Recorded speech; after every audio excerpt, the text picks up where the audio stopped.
Jalen Hill, is it fair to say that he's kind of become your most skilled big right now? And what was that part of his move into the starting lineup?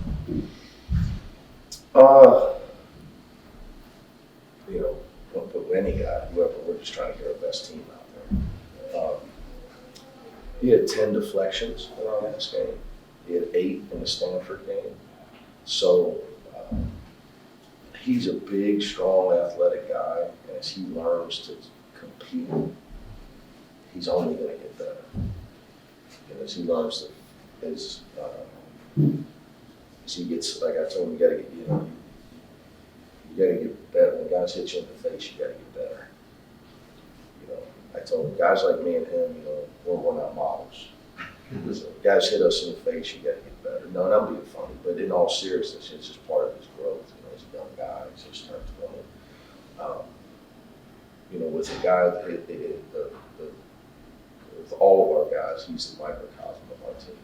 Okay, the more he can play harder, longer, the better he's going to be. And he's learning how to do that on the job.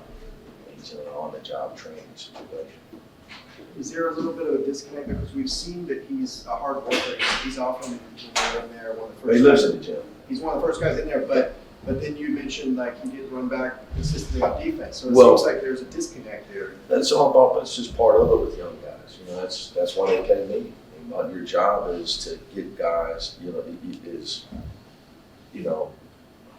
Bob Huggins used to always tell people when I was young and I was on the staff, the coaches would ask him stuff, and they'd say, well, you have your drills and then you have the games, and so you have to be the bridge.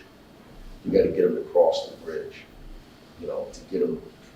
And it's hard. Some guys never cross the bridge, to where they can take what you're trying to teach them, and it becomes who they are in a game setting. But with him, it's like he lives in the gym. But I think you can shoot or you can live in the gym all you want. There's plenty of guys that that are great workout guys, but they start that their careers are in the YMCA leagues. That's all that matters. If you got to get in a game and compete, that's what he's learning how to do that.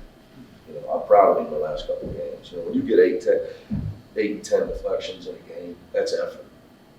So he's learning how to just put forth out effort. All he has to do to have a career in this game is play hard all the time.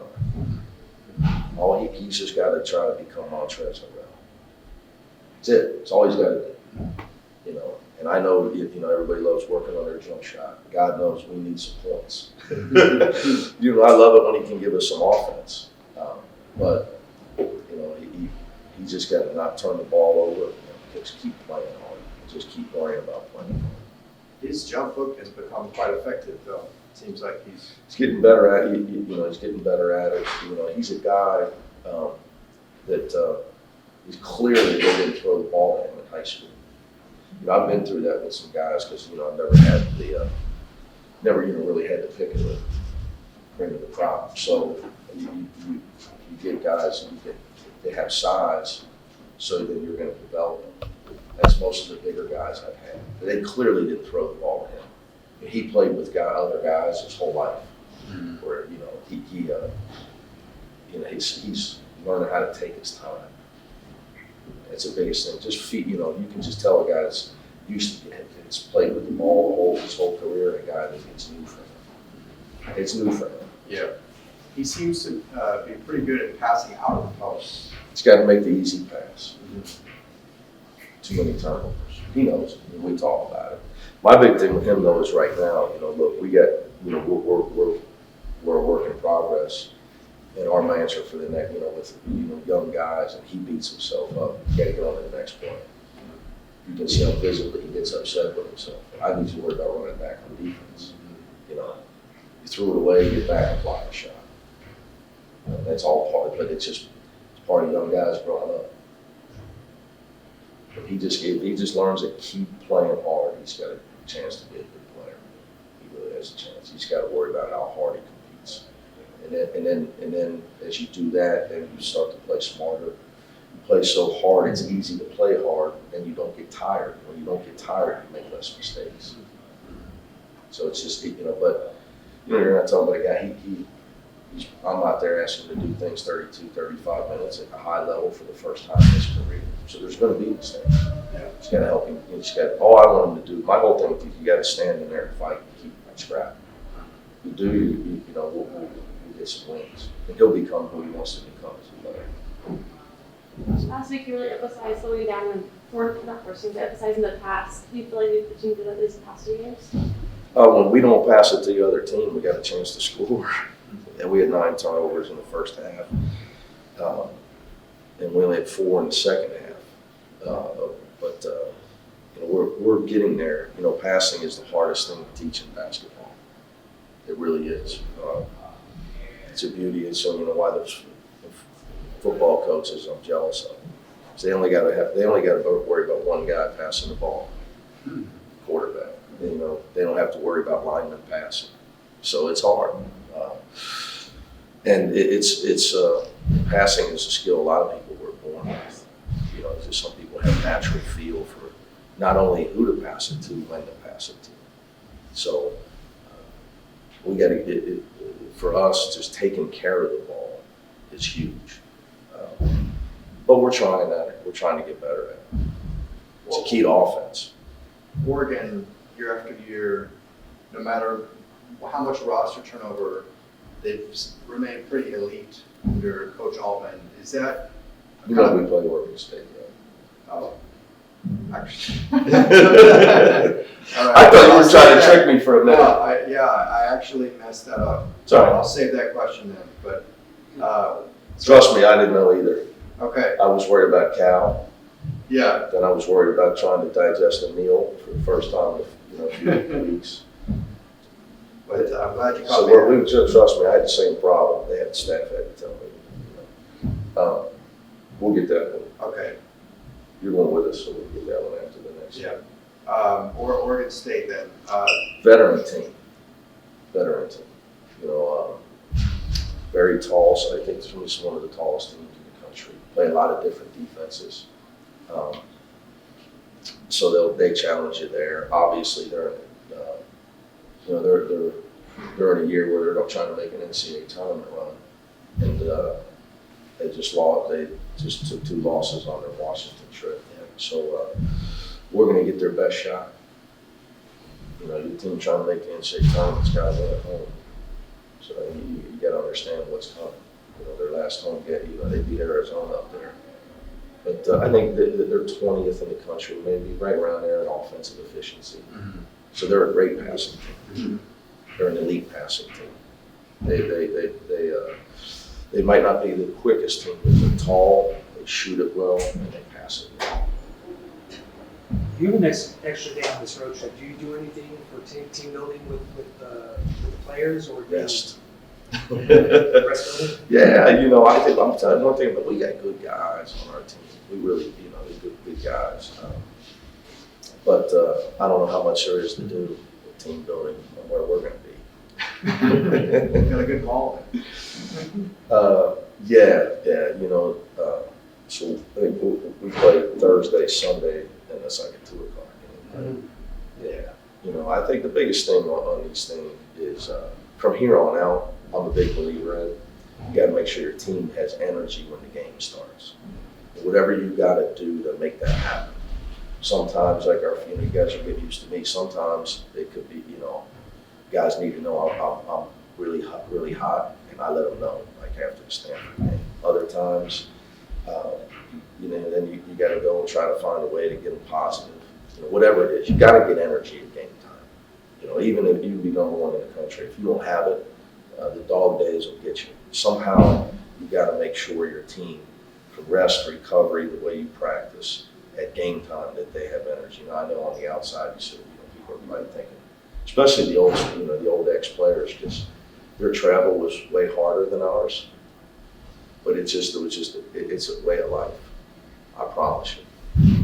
You've got to make sure your guys got their legs and they got life and they're ready to go play. Like they're fired up. I know people say, well, why would you have to worry about that? Because every guy's not Russell Westbrook.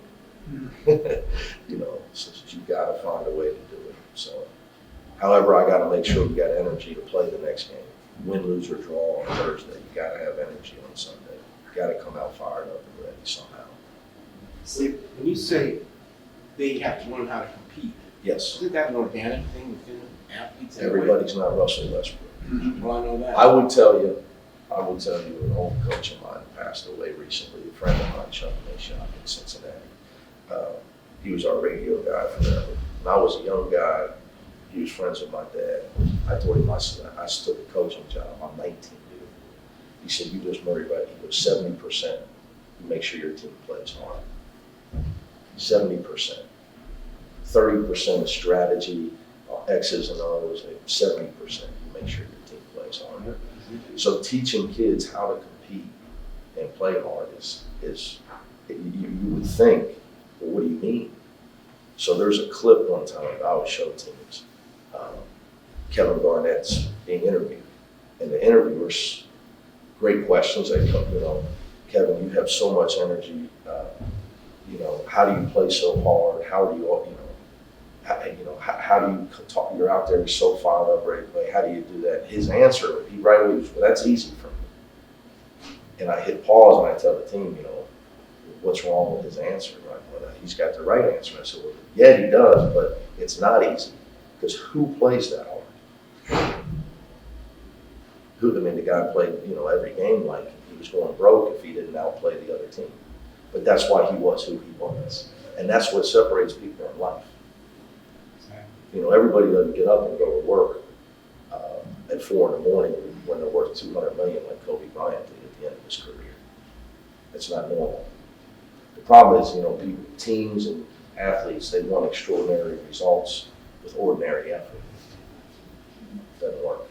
So yeah, competing is different. Most of these kids at the high level, they're just better than everybody in high school. They jump over them, they're bigger than them, they're better than them. You get to this level, you're not. Now you got to outwork them. Now you got to outsmart them. Now you got to be able to pass. I had a coach tell me I was recruiting all day yesterday on a recruiting trip. The guy said, I need to sign a guy that just so my team can get the ball in bounds and take games. The guy's a college coach. Now, you would think, he meant it. It's a lot harder the higher up you go. So, learning how to compete is Coach, both teams this week, Oregon and Oregon State, have one of the best players in the conference. They're both go-to scorers. You want those guys? Were those guys preseason co-player of the year? Yeah, I think so. How do you kind of prepare for them in practice? How do you simulate how they play? Yeah, I wish we could simulate Trey's and Peyton in practice. That means we had somebody that can do the stuff they can do. Can't. And they're very different players. One's got great size. Peyton Pritchard right now, the NCAA should make him the poster child for college basketball. He's everything that's right about college basketball. He stayed at his school through tough times, and now he's probably the most. If you could pick a guard in college basketball to have on your team for the NCAA tournament going into it, I think most people that really watch college basketball would pick him. Theoretical question. Could there be a point where you would kind of start playing for next season with the way you operate your rotations and kind of game plan as far as, playing younger guys and? Yeah, I think, I don't think like that. Okay. I think that you set bad precedent. The guys, if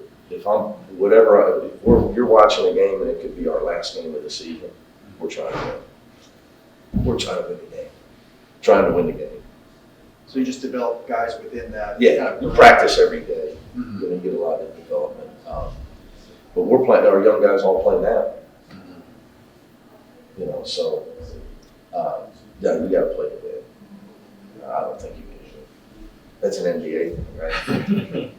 You don't get a higher draft. You don't get the first pick in the spring signing period if you tank. That's a good one, though. No, it's not in my DNA. What are you trying to do? If somebody's out there, you can rest assured, I think he gives us the best. Right there, he's trying to give us the best chance to win the game. So, it's a good one. Thanks. All right, guys. Mike's gonna practice today?